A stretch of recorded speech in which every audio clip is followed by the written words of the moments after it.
안녕하세요. 오늘의 코인 김도연입니다. 11월 6일 오늘 암호화폐 시장은 어떨지 우선 이 시각 국내 주요 암호화폐 가격 시황부터 살펴보겠습니다. 11월 6일 오전 9시 기준입니다.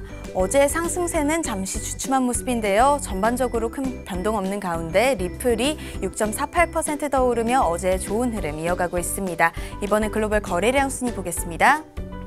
거래량은 어제에 비해 소폭 감소했는데요. 총 거래량 14조 6,311억 원으로 어제보다 약 1조 6천억 원 정도 줄어든 모습입니다. 다음은 암호화폐 시황을 분석해줄 송범선 애널리스트 나와주셨습니다. 안녕하세요. 안녕하세요. 반갑습니다. 송범선입니다.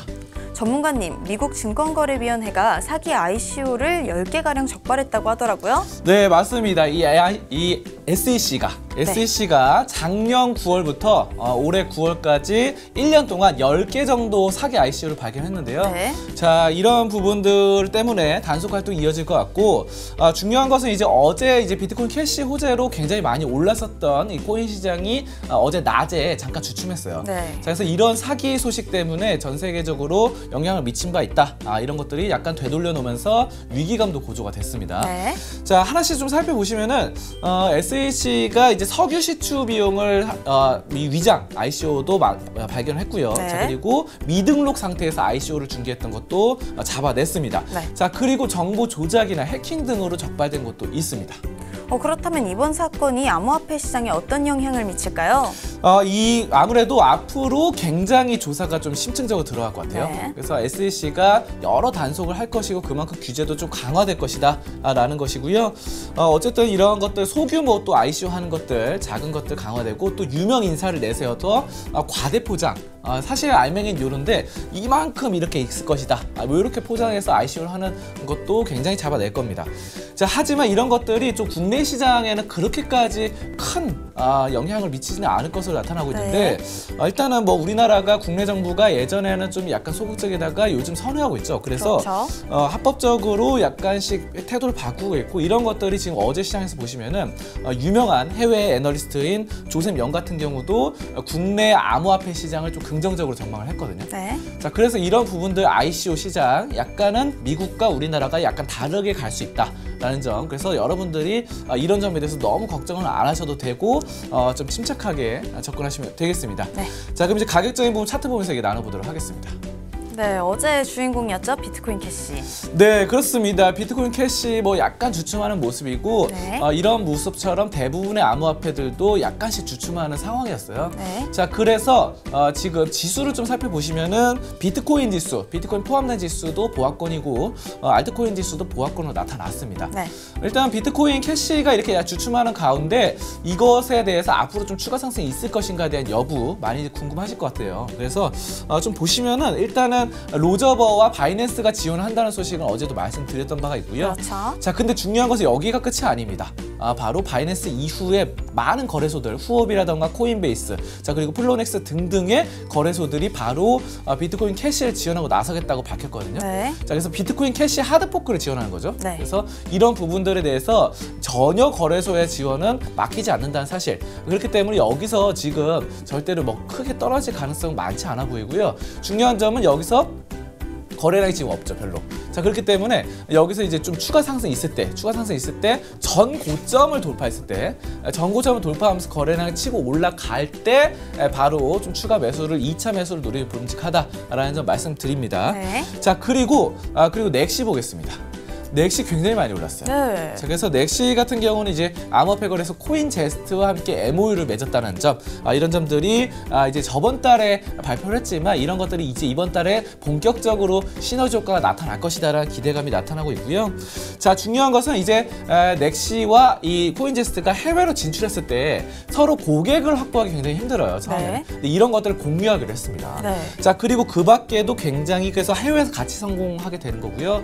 그 밖에도 많은 공유 플랫폼들 시너지를 낼 수 있는 전략들을 구상하고 있습니다. 네. 자, 어쨌든 이 넥시 같은 경우는 코즈와 비슷하게 공유형 토큰이고 지금 거래소 기하에 따라서 토큰을 지급하고요. 네. 자, 그리고 수수료를 매일같이 에어드랍 형태로 보유자들에게 지급하기 때문에 여러 가지 장점이 있고요.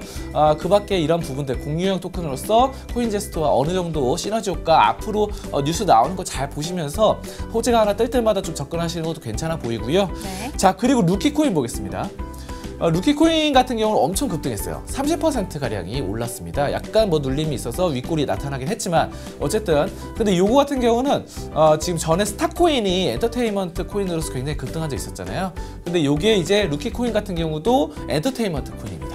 그래서 선발주자, 예전에 이제 게임 코인 같은 경우 게임 테마를 이루면서 같이 뭐 이렇게 세네 개 같이 올라가는 경우가 있었어요. 네. 자, 그런 것처럼 스타코인이 먼저 올라가고 후발주자로 루키코인이 같이 좀 따라 올라갔다 이렇게 보시면 되겠고요.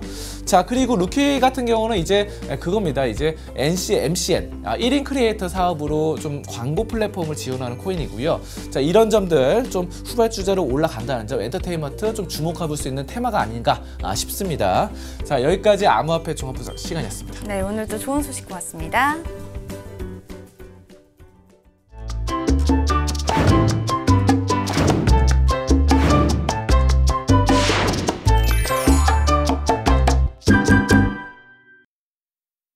오늘의 코인 날씨입니다. 오늘은 우리나라와 중국의 흐린 소식과 대만의 맑은 소식이 하나씩 준비되어 있습니다. 우리나라 소식부터 보시죠. 코인빗 거래소의 거래 표기 오류로 피해를 입은 투자자들이 코인빗을 검찰에 고소했습니다. 피해자 중 한 명은 트레이딩 도중 원화 자산이 마이너스로 표기되자 그 상태로 코인을 매도했는데요. 이후 표기 오류 사실을 알게 됐고 오류로 인해 매도한 금액이 사라졌다는 사실을 알게 됐습니다. 코인빗은 일부러 오류를 발생시킨 적이 없으므로 사실관계를 밝혀나갈 것이란 입장인데요. 거래소는 신뢰가 중요하다는 사실 꼭 아셨으면 합니다. 다음 소식입니다. 중국이 암호화폐 단속에 이어 에어드랍 금지까지 준비하고 있습니다. 지난주 중국인민은행은 2018 금융안정보고서에서 에어드랍과 같은 위장 ICO 사례가 늘어나고 있다고 밝혔습니다. 중국은 에어드랍을 공급량의 일부를 비축한 상태에서 일부를 무료 배분하고 가격 상승을 유도해 수익을 거두는 수법이라 주장했는데요. 암호화폐 단속에 이어 정말 에어드랍까지 금지하려는 걸까요? 지켜봐야겠네요. 마지막 소식입니다. 대만이 암호화폐 거래소 관련 법률을 개정합니다. 대만의 입법부는 금융감독위원회가 자금 세탁 관리 조항 및 금융테러방지법 개정에 암호화폐 거래를 단속해야 한다고 발표했는데요. 자금 세탁 및 금융테러 방지가 목표라고 합니다. 기존의 자금 세탁 관리 조항으로는 암호화폐 관련 금융범죄를 처리하는 데 무리가 있었던 거죠. 성숙한 암호화폐 생태계를 만들기 위해 이렇게 법률을 개정하기도 하는데 우리나라도 좀 분발해야 할 것 같네요. 최근 여당의 민병두 의원이 ICO에 대해 이런 말을 했었죠. 사람들이 세심한 고려 없이 이 시장에 뛰어들 것이라 생각하지 않습니다. 이제는 시장을 개방할 때가 된 것 같습니다. 국가정책위원장이기도 한 민병두 의원의 이 같은 우호적인 발언이 시장 개방의 기대감이 높아지고 있는데요. 정부의 ICO 정책 방향이 올해 안에는 긍정적으로 마무리됐으면 좋겠습니다. 지금까지 오늘의 코인 김도연이었습니다.